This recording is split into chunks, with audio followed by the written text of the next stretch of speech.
Assalamualaikum warahmatullahi wabarakatuh. Bismillahirrahmanirrahim. Alhamdulillahilladzi arsyadana ila ta'atih wa zajjarna an ma'siyatih. Wa asyhadu an la ilaha illallah wahdahu la syarika lah iqraran bi rububiyyatih. Allahumma salli wa sallim ala sayyidina Muhammad wa ala alihi wa sahbihi. Amma ba'du. Hadirin anak-anakku yang dirahmati oleh Allah Subhanahu wa taala.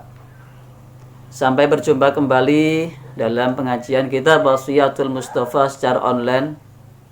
Mudah-mudahan anak-anakku hari ini kita senantiasa diberikan oleh Allah Subhanahu wa taala kemudahan, diberi Allah kesehatan, diberi oleh Allah Subhanahu wa taala rahmat sehingga hidup kita akan berkah anak-anakku. Baik, kita akan mengaji pada pesan baginda Rasulullah sallallahu alaihi wasallam yang ke-32. Simak baik-baik. Bismillahirrahmanirrahim. Qala al-musannifu rahimahullah wa nafa'ana bi ulumihi fid dharain amin. Mudah-mudahan kita mendapatkan berkah dari pengarang kitab ini, Syekh Abdul Wahab Asy-Sya'rani.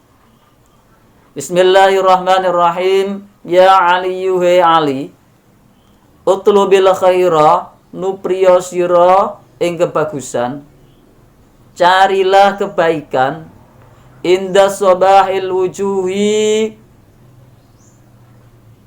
ing dalem nalikane baguse piro-piro rai, wa akrimi dhaifa, wa akrimi lan mulyaake sira adhaifa ing tamu, fa innahu mongko sak temene dhaif, sak temene tamu, idza nazala iku nalikane manggon sapa ya dhaif bi kaumin kelawan kaum, nazala mongko temurun ma'u sartane dhaif rizquhu apa rezekine dhaif, rezekine tamu.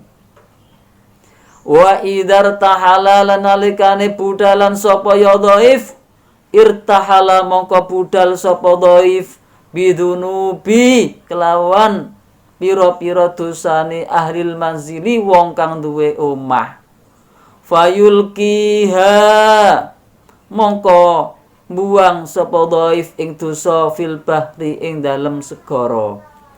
Pesan baginda Rasulullah sallallahu alaihi wasallam, kita diperintahkan untuk mencari teman yang baik anak-anakku. Kita pagi hari keluar rumah mencari teman yang baik, teman-teman yang bisa memberikan kepada kita nasihat yang baik.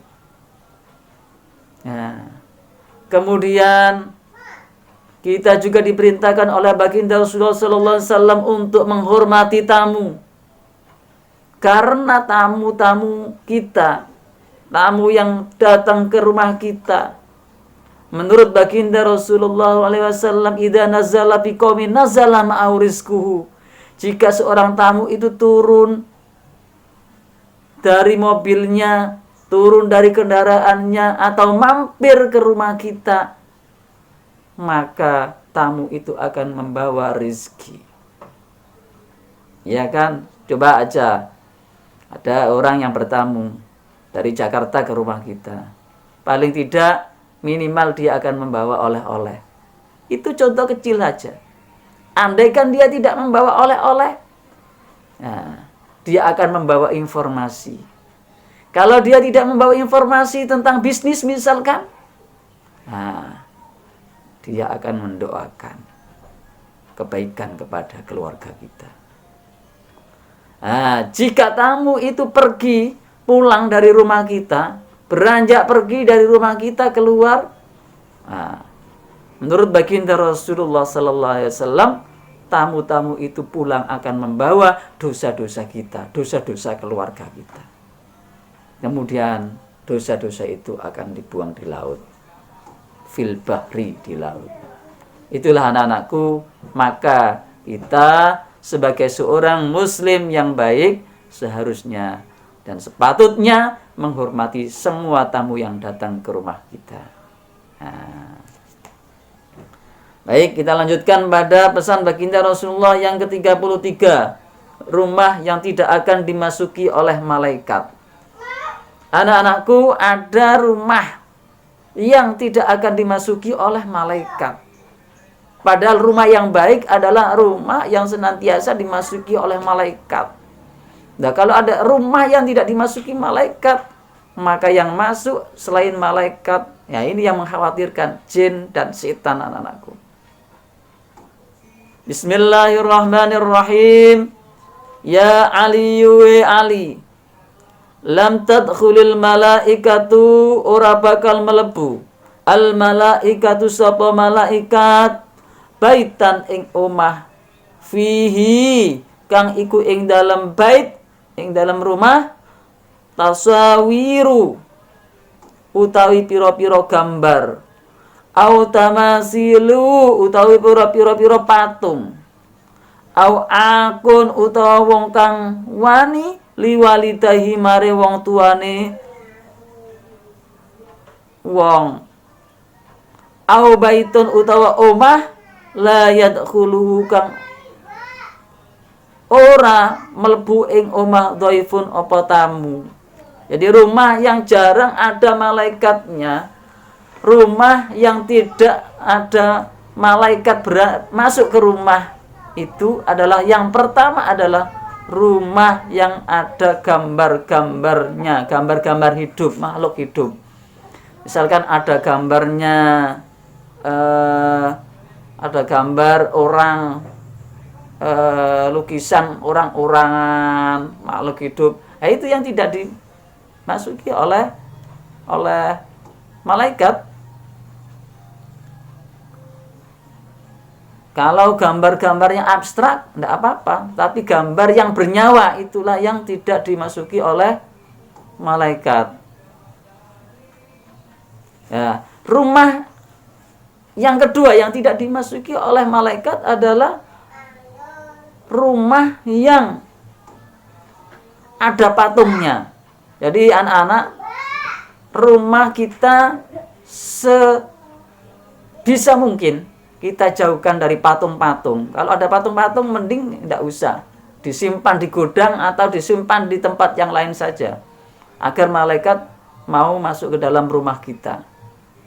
Yang ketiga, rumah yang tidak dimasuki oleh malaikat adalah rumah yang di dalamnya ada anak-anak yang berani kepada orang tuanya. Ada anak-anak yang durhaka kepada orang tuanya. Nah, ini yang banyak ini anak-anak. Di rumah itu ada cucu, ada ayah, ada kakek atau nenek.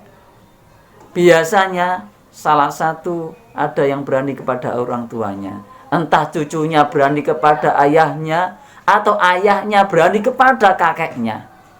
Nah, kalau ada di sebuah rumah yang di dalamnya ada orang yang durhaka kepada orang tuanya, maka malaikat tidak mau masuk ke dalam rumah itu. Rumah yang keempat yang tidak dimasuki oleh malaikat adalah rumah yang tidak pernah ada tamu yang mau masuk ke dalam rumah itu, anak-anak. Nah, jadi kita jangan mengeluh kalau ada tamu masuk, isu-isu kok mertamu ke rumahku. Jangan begitu. Rumah yang didatangi tamu itu adalah rumah yang disukai oleh malaikat. Baik anak-anak, kita lanjutkan pesan baginda Rasulullah SAW yang ke-34. Berbuat baik kepada orang jahat. Nah, orang jahat ini bagaimana kita berlaku kepada orang jahat? Bismillahirrahmanirrahim. Ya Ali Ali, isna agawi sira al ma'rufa ing kebagusan walau ma'as safalati senajan sertane wong kang asor. Qala mongko matur aliyun sapa Sayyidina Ali, wa malan iku sinten as-safalatu utawi tiyang asor ya Rasulullah. Kanjeng Nabi,